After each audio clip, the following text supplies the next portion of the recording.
Bonjour à tous, aujourd'hui nous allons suivre un tutoriel pour remplacer le module haut-parleur interne sur l'iPhone XR. Donc ce module il comprend donc les haut-parleurs internes et également externes. Donc il faut office de haut-parleurs, les capteurs infrarouge, proximité, luminosité et également un micro d'ambiance.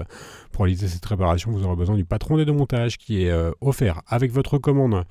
Vous aurez besoin également du kit d'outils spécial iPhone XR, il est en vente sur notre site internet. Vous retrouverez également le kit de réparation qui comprend en plus du kit d'outils, la pièce détachée et également le joint d'étanchéité pour repositionner l'écran ainsi que le patron adhésif pour vous aider à suivre le tutoriel. En commandant ces pièces sur notre site internet, vous bénéficiez d'une assistance technique gratuite par chat, par téléphone et également par email. Et vous bénéficiez également de 10% de remise avec le code YouTube. C'est une réparation qui est assez facile, la difficulté notée 2,5 sur 5, il faut compter environ 30 minutes pour remplacer le module haut-parleur interne. Si vous n'êtes pas sûr d'avoir un iPhone XR, rendez-vous dans les réglages de votre téléphone et vérifiez votre numéro de modèle qui doit correspondre à A2105. Et bien sûr, comme avant chaque réparation, pensez bien à éteindre le téléphone et on va pouvoir commencer tout de suite par la première étape, l'ouverture de l'iPhone XR. Pour cela, on va utiliser le tournevis Pentalobe et on va retirer les deux vis qui sont à droite et à gauche du connecteur de charge. Ce sont les vis notées A1 et A2 sur le patron d'aide au montage. Une fois qu'on a retiré les deux vis, on va devoir chauffer l'écran pour pouvoir le décoller plus facilement. Donc on va chauffer tout le contour de l'écran avec un décapeur thermique ou avec un sèche-cheveux. Donc on chauffe bien le contour. C'est facultatif de chauffer l'écran, mais l'ouverture en sera facilitée si vous chauffez l'écran. Alors après, on va procéder à l'ouverture avec un médiator. Vous ferez attention avec le médiator à ne surtout pas passer juste au-dessus du rack SIM sur la partie droite, car il y a les nappes de l'écran.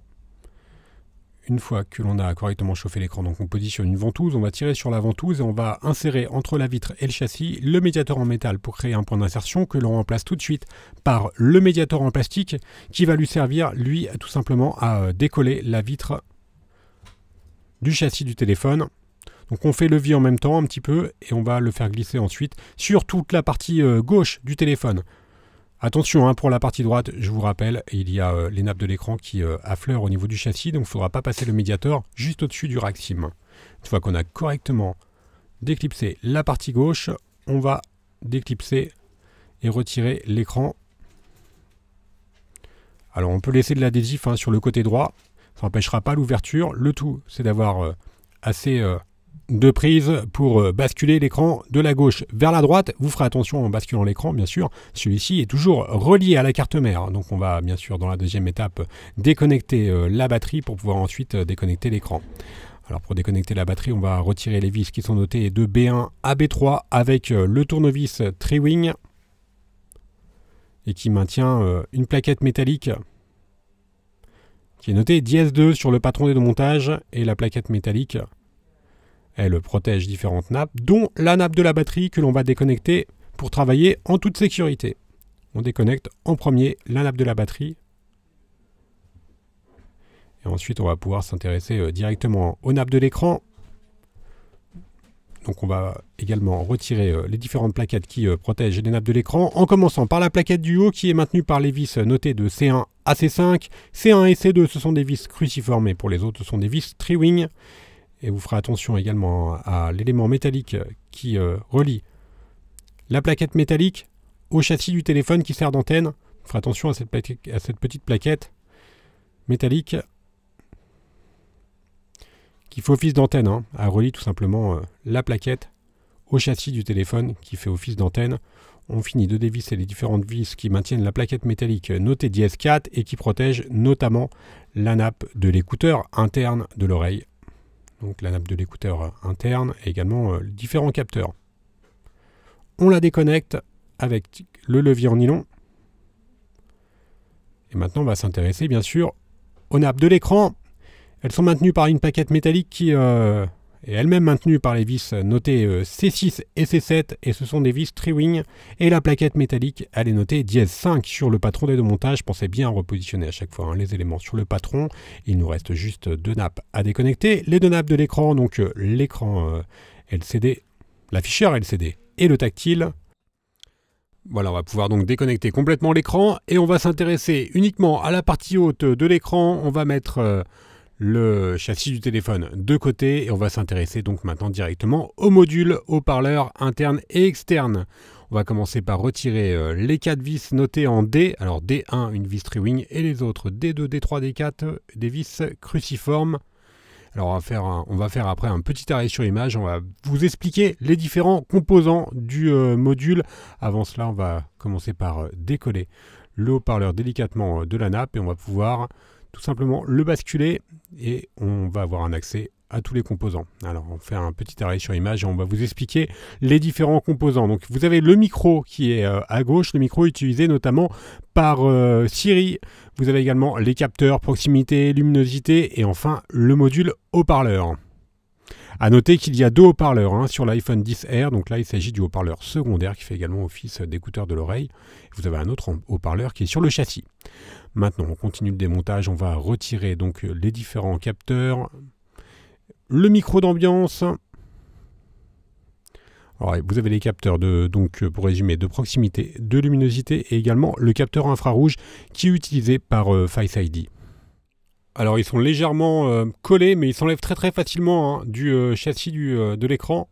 Vous allez voir, c'est vraiment facile à retirer. Il y a juste un petit élément métallique qui maintient les capteurs de luminosité et proximité et qui est noté dièse 6 sur le patron d'aide au montage. Une fois que l'on a retiré l'élément métallique, la pièce métallique qui maintient le capteur de luminosité, on va tout simplement faire levier pour le désencastrer de son emplacement et on va pouvoir ensuite retirer l'ensemble de la nappe de l'écouteur interne qui fait également office donc de haut-parleur. Il y a 2 haut-parleurs pour rappel, comme je vous le disais précédemment sur les iPhones en série 10. La partie démontage est maintenant terminée, on va s'intéresser au remontage, on va bien sûr utiliser la nouvelle nappe, on va repositionner les différents capteurs sur l'écran. Alors ils s'encastrent très facilement, vous ne pouvez pas vous tromper.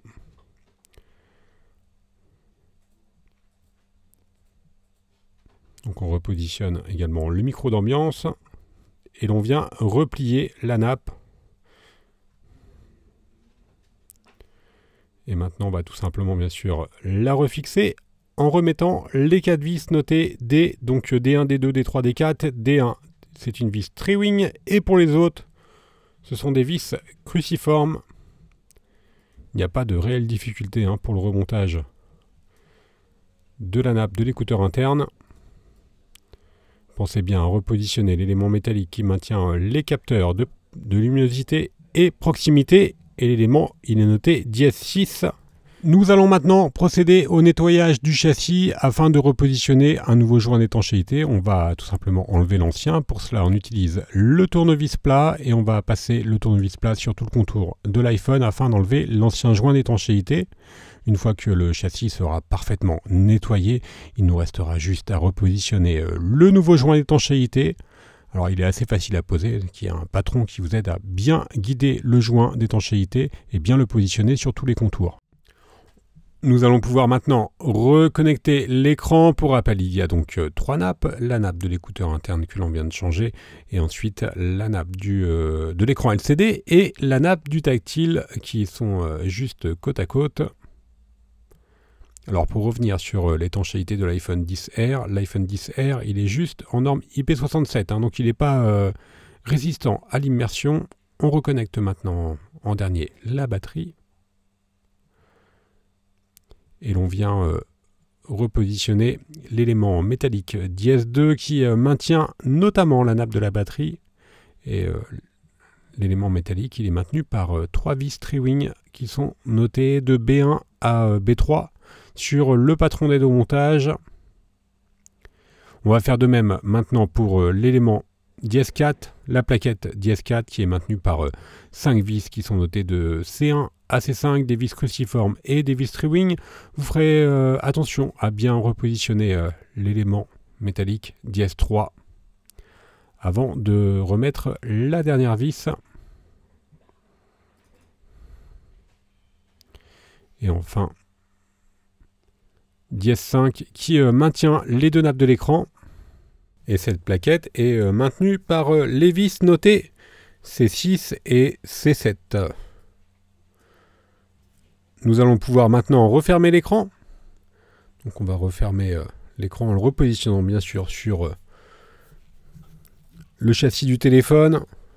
On le referme comme un livre. Et l'écran, on vient faire des appuis sur tout le contour de celui-ci afin de le réencastrer dans le châssis. Il nous reste juste 2 vis à remettre. Les vis notées A1 et A2 sur le patron des dos de montage, ce sont des vis Pentalob. Voilà, la réparation est maintenant terminée. Nous allons faire un récapitulatif des produits que nous avons utilisés durant cette réparation, en commençant bien sûr par l'écouteur interne de l'oreille. Il vous sera livré avec le patron des deux montages. N'oubliez pas, vous retrouverez également le kit d'outils ou le kit de réparation. On reste joignable par mail, par chat et également par téléphone, et vous bénéficiez de 10% de remise avec le code YouTube. N'hésitez pas à nous suivre sur les différents réseaux sociaux et également à vous abonner à notre chaîne YouTube.